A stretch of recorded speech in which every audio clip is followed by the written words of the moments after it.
Satu, alladzina hum fi salatihim khashi'un. Syarat pertama, kalau ingin mendapatkan surga Firdaus tadi dan kebahagiaannya diturunkan ke bumi, dibawa sampai mati, masuk ke alam kubur lebih bahagia lagi, maka amalan pertama untuk melatih menguatkan iman itu, coba berlatih untuk menunaikan sholat dengan khusyuk. Kalau Anda kerjakan benar sholat ini, maka apa yang Anda dapatkan? Teman-teman ingat betul, saya mau tanya sebentar. Keabadian yang abadi disebut dengan sa'id. Kalau kita ingin turunkan ke dunia percikannya kita dapatkan, usahanya disebut dengan apa? Masih ingat? Aflah itu kalau didapatkan, kata dasarnya apa tadi? Falahun. Lihat baik-baik.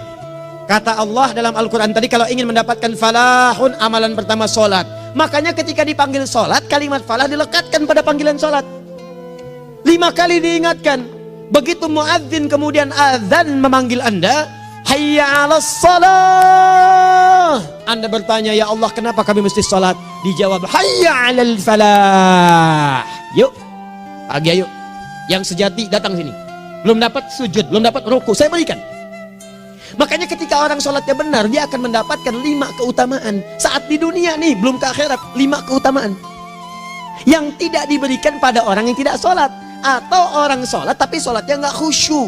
Sebab syarat mendapatkannya khusyuk. Alladzina hum fi sholatihim khasyi'un. Bukan alladzina hum fi sholatihim saja, tapi ada kalimat khasyi'un. Artinya yang tidak khusyuk saja nggak akan dapat, apalagi yang nggak sholat. Apa yang 5 ini? Lihat baik-baik. 1, orang yang sholatnya benar, pertama kali sebelum mendapatkan kebahagiaan hakiki dari Allah Subhanahu wa Ta'ala, akan dirubah dulu perilaku hidupnya menjadi perilaku yang lebih baik. Kalau orang itu sholatnya benar, maka sholat itu akan melatih dia untuk berubah, bertransformasi jadi orang baik. Itu ada di Quran surah ke-29 ayat ke-45. Innas sholata tanha anil fahsya'i wal munkar. Sumber keburukan cuma 2, kalau bukan fahsya itu munkar. Maaf, pornografi, porno aksi, LGBT, kata-kata jorok, kotor itu fahsya. Di orang sholat kata Allah, mustahil berkata-kata kotor. Orang sholat tidak akan pernah mencela. Orang sholat tidak punya kata-kata jorok. Jadi kalau ada sekarang orang yang sholat senang mencela orang lain, itu berarti ada masalah dalam sholatnya. Dan dia belum dijamin sebagai ahli surga terbaik. Dan hidupnya nggak bahagia. Nggak bahagia. Aneh nih. Sholat tapi senang celah orang. Aneh. Aneh. Yang paling bahaya adalah menikmati celahannya. Itu yang paling aneh. Anda ngaji. Anda ikut taklim. Taklimnya sesuai Quran, taklimnya petunjuk sunnah. Anda sholat, Anda puasa, tapi Anda masih senang mencela orang lain dan menikmati celahan itu. Kalau nggak mencela, kayaknya nggak komplit kehidupan. Maka ada yang salah dengan ibadah Anda. Ada yang keliru. Karena mustahil taat bertemu dengan maksiat, itu mustahil. Mungkar, keburukan yang diingkari oleh hati, sumbernya nafsu perut dengan akal. Bohong, mencuri, menipu, membunuh, merampok, membegal, mabuk dan sebagainya. Itu namanya mungkar. Orang sholat gak mungkin mengerjakan mungkar. Jadi kalau sholat kita benar, cukuplah Anda sholat, maka Anda akan jadi orang baik. Makanya kata Nabi, Anda punya anak dari kecil ajarin sholat. Sholat, kalau naik jadi balik, kerjakan terus. Kasih pelajaran membuat dia mengerti. Kalau masih susah, berikan pelajaran. Ini sering diterjemahkan dengan memukul. Mukul di Arab beda dengan konteks mukul sekarang. Mukul di Arab tuh ngasih pelajaran supaya ngerti. Anda bisa terjemahkan dengan konteks lain. Uang jajannya tahan, yang kesukaannya simpan dulu. Bisa dengan konteks kekinian, tapi poinnya kenapa anak Anda dari kecil ajarin sholat, sampai kenalkan dengan masjid, ajari 3 tahun bawa ke masjid, kenalkan dengan masjid, gak ada masalah lari-lari itu sebelum waktu sholat. Kenalkan dulu. Dulu orang-orang tuh begitu, sebelum waktunya dikenalkan, jalan, begitu lari, biarin dulu. Setelah itu diberi pengertian, nah ini bukan tempat berlari, yang berlari di sana nanti, yang di sini nanti akan ada orang-orang baik semuanya. Terus Anda lihat berbaris, baris rapi. Kalau pengen baik ikutan baris nanti. Terus nanti ada yang mimpin di depan, namanya imam. Imam itu siapa ya? Tetangga kita bukan yang Pak Imam, bukan. Bukan. Kalau tetangga kita namanya Imam S. Arifin. Kalau yang ini imam sholat namanya. Imam sholat itu nanti akan pimpin menyembah Allah. Allah siapa ya? Allah itulah yang memberikan ayah rizki. Allah itu yang memberikan ayah rizki sehingga bisa beli tobot buat kakak, beli robokar poli, ini yang poli, ini yang embers, ini yang heli, ini dulu kakak semuanya tuh yang kasih Allah. Nanti kalau kakak bagus bisa ikut rapi di sini, Allah akan senang, akan ditambah lagi oleh Allah. Oh begitu ya, datang, begitu caranya. Ini bukannya waktu sholat belum dikenalin, udah dibawanya main-main di masjid. Bahkan ada yang agak repot lagi, di rumahnya susah diatur, dibilang, kamu ini susah diatur, main sana ke masjid, disuruh main, ya main di masjid. Yang salah bukan anaknya, orang tuanya. Apa rahasianya anak itu disuruh ke masjid, suruh sholat? Rahasianya, begitu anak itu sholat dengan baik, maka dia akan tumbuh jadi anak baik di kemudian hari. Itu maksudnya. Nah, sekarang saya agak bingung ini, pendidikan TK sekarang salah sih? Enggak, cuma saya agak bingung mikirnya. Ini anak belum diajarin sholat, udah diajarin manasik. Itu bagaimana cara berpikirnya Ferguson? Agak repot saya mikirnya tuh. Ya. Walaupun salah sih enggak, cuma saya bingung gitu. Kenapa nggak dikerjakan tahap yang pertama dulu? Tangga itu kan berurutan. Nggak bisa Anda lompat langsung ke 5. Kan 1, 2 belum terlewati. Jelas ya? Nah, ini gambarannya. Sholat nih. 1 pasti baik. Jadi kalau sekarang sholat, lisan belum baik, mata belum baik, sampai ke kaki, berarti ada yang salah sholatnya tuh. Ada yang nggak tepat. Tangan sembarangan, snack orang ngambil. Awas. Tuh sendal orang, mau wudhu nggak ada sendal, pakai sendal orang. Udah bilang belum? Kehujanan pakai payung orang. Udah bilang belum?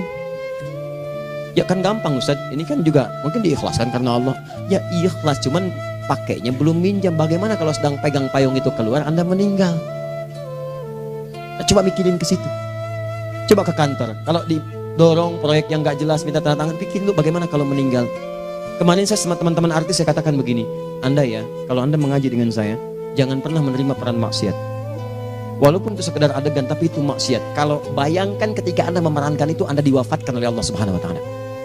Maka demi Allah saya katakan tidak ada faedahnya Anda ngaji sekarang, ngaji besok. Ketika Anda menerima peran itu, Anda wafat dalam keadaan bermaksiat di hadapan Allah Subhanahu Wa Taala. Maka saya pun katakan pada Anda, ayo belajar yang betul, pahami, bangun sholat, belajar, dalami seperti orang tua kita dulu. Tinggalkan nyontek, budaya yang nggak jelas. Rasakan ketika nyontek Anda wafat. Apa yang Anda dapatkan? Di Libya itu kalau nyontek, di Libya ya, ini saya pernah sekolah di Libya nih. Itu kalau nyontek di Libya aja dulu. Dan rekornya 100% ketahuan. Begitu sudah selesai, cuma jeda 2 jam, langsung ada panggilan. Si Fulan silahkan datang ke kantor. Apa yang disediakan di kantor sudah siap. Anda diberi waktu 2 jam dari sekarang, siapkan beres-beres koper Anda. Di sini sudah tertulis Anda akan pulang. Tiketnya sudah lengkap, dikawal 2 orang. Dituliskan di situ anak ini nyontek gak boleh kembali ke sini. Libya. Gak ada, zero tolerance bagi yang seperti itu. Keluar. Kami gak terima di sini. Harusnya begitu. Gak ada faedahnya. Yang kita butuhkan amalan dari ilmu, bukan nilai-nilai itu sementara. Gak ada. Sudah. Nah ini akhirnya begini kualitasnya nih. Tertulis di ijazahnya bagus, cum laude, IPK-nya 4, tapi nggak ada aplikasinya. Yang pintar banyak, kita butuh yang baik, pintar yang baik. Sekarang yang pintar banyak, kepintarannya dipakai untuk nipu orang. Itu yang bahaya. Ahli hukum banyak yang dihukum. Ahli ekonomi tidak bisa mengangkat perekonomian. Apa yang salah? Apa yang salah? Ini yang jadi persoalan. Tapi dasar manusia begitu di sidang mulai pakai peci, pakai baju koko, pakai tasbih, ada yang pakai kerudung. Luar biasa. Nih 2. Orang kalau sholatnya benar, Allah akan berikan ketenangan dalam jiwanya. Tenang hatinya. Jangankan musibah kecil, musibah paling besar pun tenang aja dia. Tenang, dia paham rumusnya. Allahu Akbar. Turun Quran. Surah ke-13 ayat ke-28. Ala bidzikrillahi tatmainnul. Yakinkan pada dirimu, zikir kepada Allah membuat hati tenang. Di antara turunan zikir amalannya adalah sholat. Dari mana taunya? Quran surah ke-20 ayat ke-14. Innani anallahu la ilaha illa ana fa'budni wa aqimis salata lidzikri. Saya Allah, kata Allah ke Nabi Musa. Tidak ada Tuhan selain saya, sembah saya. Bagaimana menyembahmu ya Allah? Tunaikan salat sebagai zikir kepada saya, zikir. Nah, maka kalau Anda sedang tidak tenang, ayo ke masjid. Banyak zikir itu, baca Quran zikir. Quran surah 15 ayat 9. Inna nahnu nazzalna dzikra. Kami turunkan Al-Quran sebagai zikir. Jadi kalau Anda sedang baca Al-Quran, Anda sedang berzikir. Ibu kalau sedang gak tenang, Bu, gelisah, gak enak, gak usah mengeluh, apalagi bikin status gak karuan. Ibu wudhu, ambil mushaf baca. Begitu sedang baca ada ketenangan dalam jiwa. Berdoa, zikir. Kalau sedang gak tenang, besok ada proyek, doa dulu. Doa itu memberikan ketenangan. Makanya doa disebut dengan zikir. Quran surah ke-7 ayat 205. Wadhkur rabbaka fi nafsika tadarruan wa khifatan wa dunal jahri minal qaul. Ayo berzikir, minta kepada Allah dengan segenap jiwamu, mohon dengan penuh ketawaduan. nanti ketenangan diberikan. Menghafal Quran, baca itu zikir. Quran surah ke-54 ayat 17, 22, 32, 40. Walaqad yassarnal Qur'ana lidzikri fahal min muddakir. Menyebut nama Allah, Al-Asmaul Husna itu zikir. Sedang ada persoalan, ya Allah, ya Allah, ya Allah, ya Rahman, ya Rahim, ya Malik, ya Qudus, ya Allah, ya Allah, ya Allah, ya Allah. Zikir. Dalilnya Quran surah kedua ayat 152. Fadhkuruni azkurkum. Sebut namaku, zikir. Apapun akan mengingatmu. Gimana menyebutnya? Ditafsir di Quran surah 17. Ayat keberapa? 110. Qulid Allah awid Rahman ayyamma tad'u falahul asmaul husna. Sebut nama Allah. Itu menenteramkan pada jiwa. Sedangkan sholat gabungan dari semua zikir tadi. Bukankah dalam sholat Anda baca Al-Quran?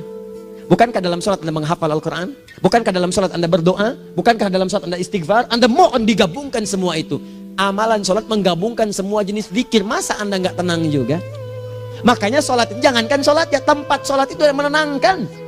Tempat sholat, tempat paling tenang di muka bumi. Kalau nggak percaya silahkan ya, Anda sebelum masuk ke istiqomah ini, begitu Anda masuk kan perasaannya beda kan? Lain.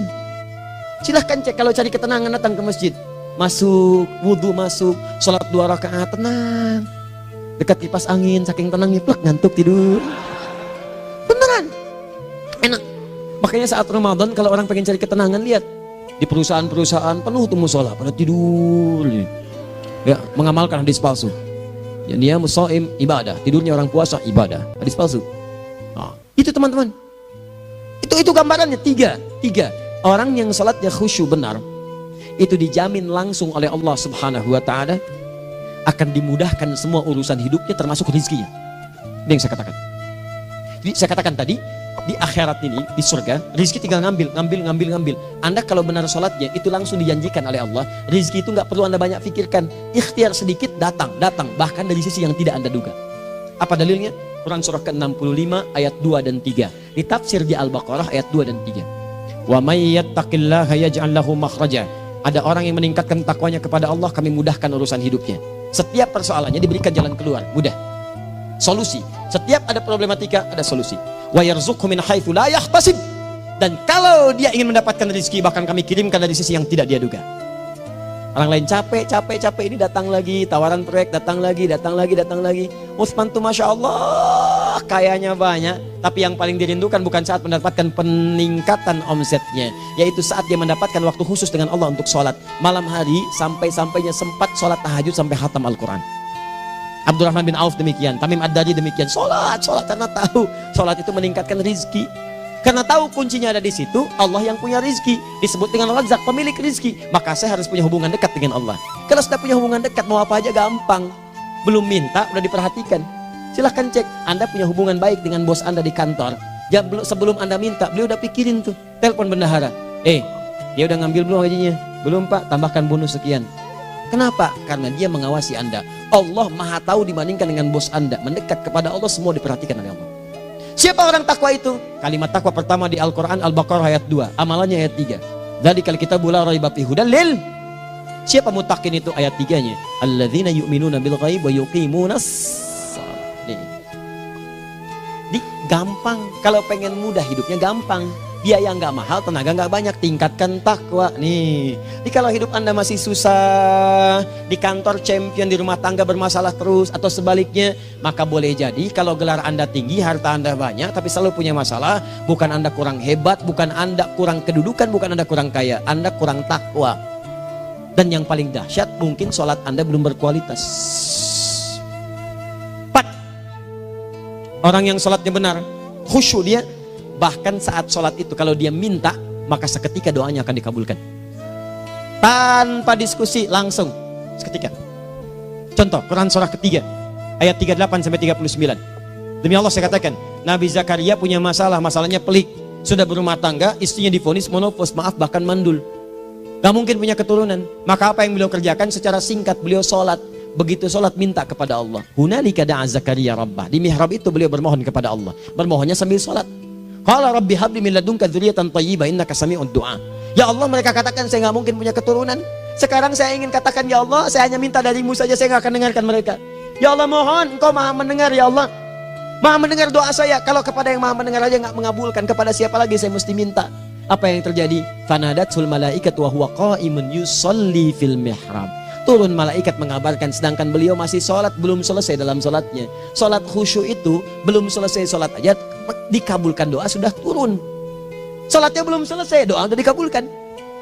Annallaha yubasyiruka bi Yahya, Allah kasih kabar gembira, doa kamu didengar, dikabulkan, kamu akan punya anak, namanya langsung dari Allah Yahya, artinya hidup yang mustahil menurut manusia. Lahir seorang dari rahim perempuan yang menepus dan mandul, bayi yang hidup, kata Allah nggak ada yang mustahil bagiku, jadi dia.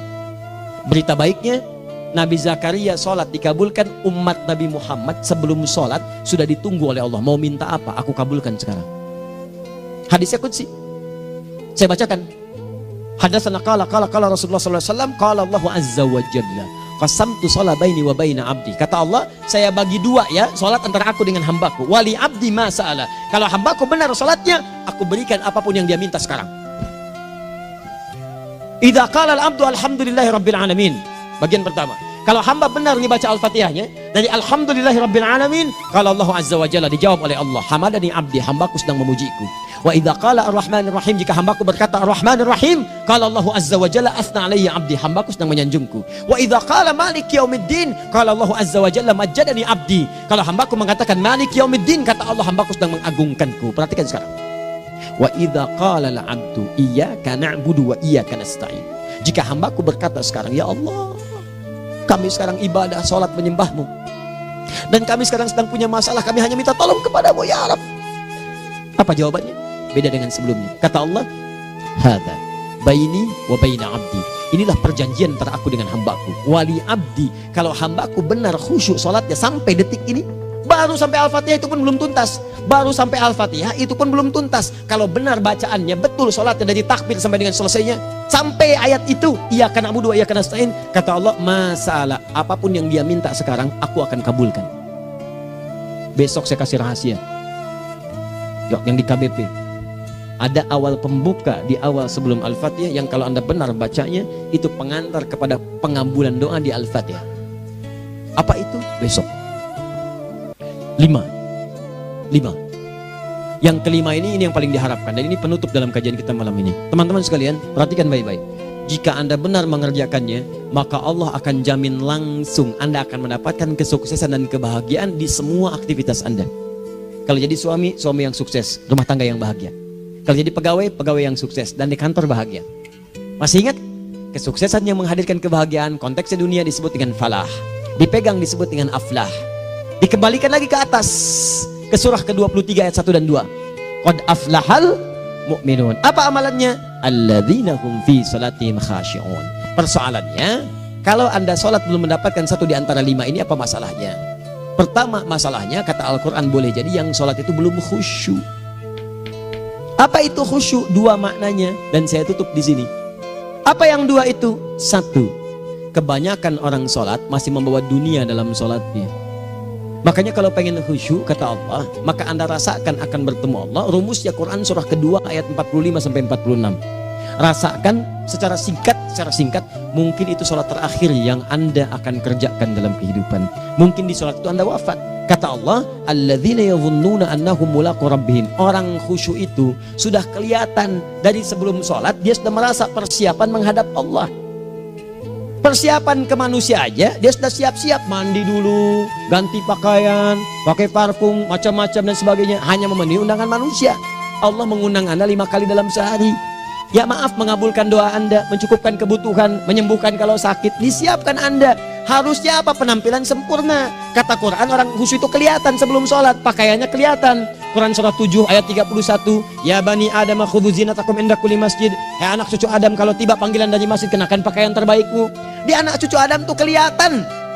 Kalau orang khusyuk begitu adzan kelihatan pakaiannya lain. Pakaiannya indah. Khudhu zinatakum, kenakan pakaian terbaikmu. Dipakai, bertemu Allah. Bertemu manusia aja pakaian bagus-bagus. Ini aneh ya, ada orang salah ibadah aja. Orang salah ibadah pakaiannya bagus-bagus. Lihat nih hari-hari tertentu, besok tuh orang mau ke tempat masing-masing tuh. Ada yang pakai jas, pakai dasi, pakai batik, pakai kebaya. Anaknya dibawa, dikuncir 2, bawa manisan macam-macam. Mau salah ibadah aja, tampilan bagus. Masa antum yang benar ibadahnya nggak bagus? Bedakan. Pakaian futsal, pakaian sholat ganti dengan yang sholat. Ini gimana pakaian sholat pakai pakaian futsal? Depannya gambar Messi, belakang Ronaldo. Repot. Malaikatnya juga bilang, kamu salah baju, harusnya Luka Modric.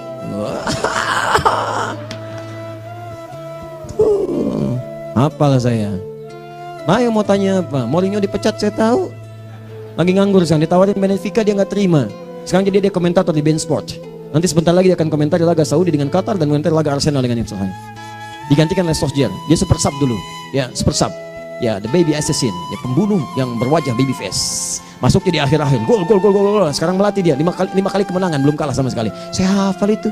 Tapi masih di urutan ke-6, tapi jaraknya ke yang keempat itu tinggal 3 poin lagi. Hafal saya. Liverpool tahu cuma 4 poin sekarang bedanya, kemarin 7 kalah 2-1 sama Manchester City. Walaupun banyak analisis yang menyebutkan mungkin itu diberikan saja gitu kan, karena ada yang lain-lain. Hafal kedua Manchester City. Hafal saya. Ayo mau tanya apa lagi? Tottenham Hotspur ke bawahnya, ada Chelsea, ada Arsenal, baru kemudian Manchester United. Liga Italia, wah udah gak kekejar Juventus. Ya, apa lagi? Dan seterusnya lah. Gak ada ujungnya bahas yang begituan. Jelas ya? Maksud saya, Anda tanya itu saya jawab. Tapi tidak menghilangkan ibadah kita yang lain. Dan apa ruginya? Ya tahajud dah. Apa yang bisa dikerjakan besok, lihat besok. Ya kan tahajud kan bisa besok. Ada orang tahajud jam 10 pagi? Gak ada. Lebih baik Anda kerjakan malam tahajud. Yang tidak bisa dilihat malam bisa dilihat besok. Cara berpikirnya bagaimana kalau besok meninggal? Gak kesampaian teman-teman sekalian. Gak kesampaian. Nah maka dari itu, Anda kalau mau ada panggilan sholat, siap-siap baju yang bagus. Itu sempurnakan. Anda panggilan orang mandi, panggilan Allah, buka Quran surah 5 ayat 6, sempurnakan wudhu. Ya ayyuhalladzina amanu idza qumtum ila shalah faghsilu wujuhakum, wudhu yang baik. Berpakaian yang rapi. Kenapa? Karena boleh jadi saat dipanggil Anda wafat saat itu. Maka wafatlah Anda dalam keadaan yang suci, dengan keadaan tobat, dengan pakaian terindah pada saat itu. Yang kedua, maaf, orang-orang kurang khusyuk itu saya tutup. Yang kedua itu karena kebanyakan orang sholat tidak paham, tidak mengerti apa yang dibaca dan dilakukan dalam sholatnya. Jujur pada diri sendiri, jawab pada diri Anda. Sampai sekarang Anda sholat, berapa persen bacaan sholat yang Anda pahami? Jangan-jangan selama ini Anda sholat ribuan kali sujud, ribuan kali ruku, gak ada yang paham yang dibaca. Sekian persen yang paham, bagaimana sholat Anda bisa khusyuk? Pekerjaan Anda dipahami, urusan akhirat Anda gak dipahami. Di mana cara berpikirnya? Aku yang bagaimana atau engkau yang harus bagaimana? Ya, coba berubah. Nah ini baru satu amalan, belum yang lainnya. Ada 5 amalan lagi yang kalau kita bisa turunkan itu, selain sholat yang khusyuk, maka jaminan tadi akan datang. Baru sholat khusyuk aja 5 datang, apalagi ditambah dengan 5 amalan lainnya lagi. Demi Allah saya katakan, dunia kecil sekali, gak ada nilainya. Akhirat aja enak, nikmat. Saya ketemu Ustaz Arifin beberapa waktu lalu, dan kita doakan semoga Allah berikan kesembuhan, kesehatan. Saya datang, biasa kita adamin berdoa, duduk. Bang istirahat, bang butuh istirahat, umat udah nunggu. Dah gak usah mikir yang lain, karena beliau cerita masjid, cerita zikro, cerita mana. Ya insya Allah, nitipin ini, nitipin itu dan seterusnya. Dan yang paling indah adalah, bang kita saling panggil weekend. Nikmat, gak ada yang senikmat ini. Zikir, Allah, doa. Nah bayangkan sakit tapi masih nikmat gitu. Nikmat. Iya bang, saya paham. Istirahat dulu. Banyakkan nanti orang jengkuk. Saya pamit dulu ya, supaya bisa istirahat, supaya tenang. Lama kita pegangan tangan, ngobrol, saling mendoakan. Itu nikmat. Dan cara berpikirnya kalau sudah pakai iman, semua nikmat. Ada uang nikmat, gak ada uang nikmat, sakit nikmat. Karena cara berpikirnya lain. Nanti kita bertemu lagi, saya terangkan pada Anda. Dan saya contohkan satu kisah. Bahkan ketika ada orang yang diuji Allah dengan ujian yang sangat luar biasa, yang menurut sementara orang itu ujian sangat luar biasa menggetarkan jiwanya dan susah untuk bertahan, tapi orang ini nikmat saja menjalaninya. Nikmat. Ada yang di rumah tangga, ada yang di macam-macam. Contohnya banyak. Satu contoh saya berikan di malam ini. Sekali suami istri, wah luar biasa. Istrinya itu cerewetnya Pak, bukan cuma cerewet, ngeselin bagi suaminya. Maaf Bu ya, bukan ibu maksudnya. Jadi semua yang dikerjakan suami salah. Pengen mangga, ayah kalau kita sekarang dibeli mangga. Kenapa mangga yang ini? Saya pengennya mangga yang lain. Belikan mangga. Kenapa beli mangga aja? Jeruknya mana? Jeruk. Semua. Pokoknya semua yang kerjakan suami salah. Tapi suami tidak pernah mengeluh. Ini kerjakan, itu kerjakan. Satu kali, perhatikan cara memandangnya. Ketika iman sudah masuk ke dalam jiwa. Kata temannya, akhi, istri kamu ini begini, nyusahin kamu. Kenapa kamu gak cari yang lain? Kan gampang ada syariat. Udah pisahin aja, cari yang lain. Kamu tenang ibadah. Apa jawabannya? Hey, Allah sudah turunkan surga ke saya lewat dia. Kenapa kamu meminta saya untuk menjauhinya dan meninggalkan surga saya? Ini cara melihat dia. Bukankah ketika ada berbagai keluhan saya sabar? Bukankah sabar mendekatkan saya ke surga? Allah kirimkan tipikal istri seperti ini supaya mendekatkan saya ke surga. Dengan itu kan saya banyak pahala. Saya sabar, pahala banyak. Sudah Allah berikan pahala kepada saya. Kamu malah nyuruh saya untuk berpisah dengan pahala itu. Perhatikan cara berpikirnya.